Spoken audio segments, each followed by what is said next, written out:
আচ্ছা ভাগ্নে, এখানে তো আমরা দুই মামা ভাগ্নে অনেক নীরব জায়গায় বসে রয়েছি, তাই না?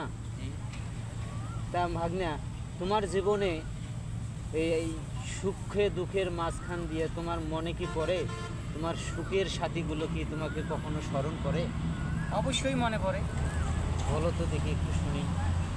আমার দুঃখের সময় বা আমার সুখের সময় যতটি বন্ধু বান্ধব যতটি পাইছি, দুঃখের বেলা কেউকে পাইনি, সবাই খালি পুঁটি মেরার ধান্দায় থাকে। তাই এটাই কি মানুষের নীতি? তাই আমি সুখের সময় যারে যারে পেয়েছিলাম, কিন্তু দুঃখের সময় আমি কাউরেই পাই না। তাই আমি ভেবেছি কি জানো ভাগনা, সুখকে আমি বাদ দিয়ে দিয়েছি আর দুঃখকে সঙ্গী করে রেখেছি।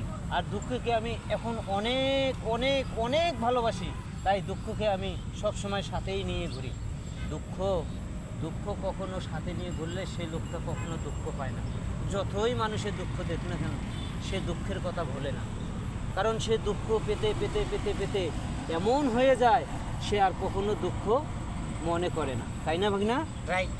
হ্যাঁ, তাই সুখকে আমি ছুঁড়ে ফেলে দিয়েছি আর দুঃখকে সাথেই রেখেছি। এটাই বেটার হয়েছে নাকি ভাগনা? এটাই নিয়তির খেলা। হ্যাঁ, দুঃখকে সাথে রাখাটাই ভালো।